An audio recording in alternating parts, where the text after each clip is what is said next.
News, सच जरूरी है। नमस्कार दर्शकों, ये है MNS न्यूज नेटवर्क। मैं हूँ आपके साथ आरती। आइए देखते हैं आज की कुछ खास खबरें। हम जीतने वाले हैं। केंद्रीय मंत्री नितिन गडकरी ने कहा, हमने अच्छा काम किया और PM मोदी के नेतृत्व में सरकार बनाएंगे।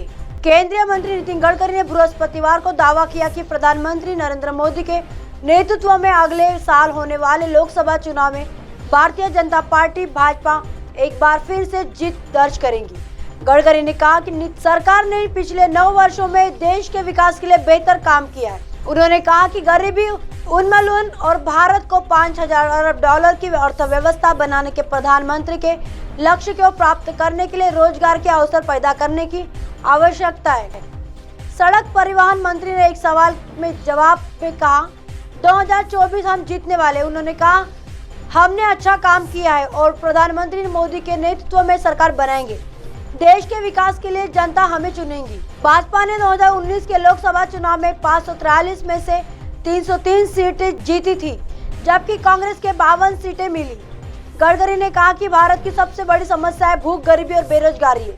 उन्होंने कहा कि वह निर्माण उपकरण के लिए सस्ती दरों पर ऋण उपलब्ध कराने पर विचार कर रहे हैं, जो हरित हाइड्रोजन, LNG और बिजली जैसे स्वच्छ ईंधन से संचालित होंगे। उन्होंने कहा कि निर्माण की गुणवत्ता के साथ समझौता किया बिना निर्माण की लागत को कम करने की भी आवश्यकता है। उन्होंने कहा, वर्तमान में निर्माण उपकरण डीजल पर चलते हैं। मैं चाहूंगा कि हाइड्रोजन, LNG और बिजली के संचालित हो। सड़क परिवहन और राजमार्ग मंत्री ने कहा, मैं एक ऐसी नीति लाने के बारे में सोच रहा हूँ जिसके तहत उन्हें सस्ती दरों पर ऋण निर्माण उपकरणों को स्वच्छ ईंधन पर चलेंगे उपलब्ध कराया जा सके। आइए देखते हैं अगली खबर की तरफ। सीएम योगी का ऐलान, यूपी में अच्छा काम करने वाले नगर निकाय को मिलेगा पुरस्कार। उत्तर प्रदेश के मुख्यमंत्री योगी आदित्यनाथ ने गुरुवार को राज्य के नगर निगम, नगर पालिका को और नगर पंचायतों के कामकाज और सुधार लाने के लिए आप प्रतिस्पर्धा को बढ़ावा देने के महत्व को रेखांकित करते हुए अच्छा प्रदर्शन करने वाली नगर निकाय को पुरस्कृत किए जाने की घोषणा की। मुख्यमंत्री आदित्यनाथ ने इसके लिए स्वच्छता, शुद्ध पेयजल, अच्छी सड़कें, सुरक्षित शहर और आत्मनिर्भरता जैसे 5 मानक निर्धारित किए। एक सरकारी बयान के मुताबिक मुख्यमंत्री नव निर्वाचित नगर निगमों के महापौर, नगर पालिका परिषदों और नगर पंचायतों के अध्यक्षों के लिए गुरुवार को आयोजित एक दिवसीय कार्यशाला में सम्मिलित हुए। उन्होंने कहा कि राज्य के जो नगर निगम, नगर पालिका और नगर पंचायत प्रथम आएंगे, उन्हें पुरस्कृत किया जाएगा। कार्यकाल को जनता रखे याद। मुख्यमंत्री ने कहा कि इन 5 मानकों में अपने जनपद में प्रथम आने वाले नगर पंचायत को 1 करोड़ रुपए, मंडल स्तर पर प्रथम आने वाले नगर पालिका को 2 करोड़ रुपए और राज्य में प्रथम आने वाले नगर निगम को सरकार की तरफ से 10 करोड़ रुपए अतिरिक्त दिए जाएंगे। आदित्यनाथ ने कहा, जनता ने नगरीय जीवन के भाग्य विधाता के दायित्व के रूप में आपको चुना है। आपके बोर्ड के पास बहुत सी शक्तियां हैं। अगर इनका सही तरह से इस्तेमाल किया जाए तो आपके कार्यकाल को अविस्मरणीय बनाने के लिए ही एक दिवसीय कार्यशाला का आयोजन किया गया है। सीएम योगी ने कहा कि अमृत योजना, प्रधानमंत्री स्वनिधि योजना और प्रधानमंत्री आवास योजना में राज्य के अंदर बहुत अच्छा कार्य हुआ है। उन्होंने कहा कि आज राज्य के नगर दुधिया स्ट्रीट लाइट से जगमगा रहे। स्वच्छता के कार्यक्रम को तेजी के साथ आगे बढ़ाया गया। उन्होंने कहा, जिस तरह से हम अपने घर को साफ रखते हैं, वैसे ही हमारा नगर साफ रहे। इसकी जिम्मेदारी हमारी है। हमें मोहल्ला स्वच्छता कमेटी का गठन करना चाहिए, जो लोगों को स्वच्छता के नियम में जागरूक करे, बुनियादी सुविधाओं पर खास ध्यान दे। मुख्यमंत्री ने कहा कि हर घर नल के लिए सरकार पर्याप्त पैसा दे रही है और इसके लिए सभी नगर निकाय को अपनी कार्य योजना बनानी चाहिए। उन्होंने कहा कि कभी भी सड़कों पर अतिक्रमण न होने पाए।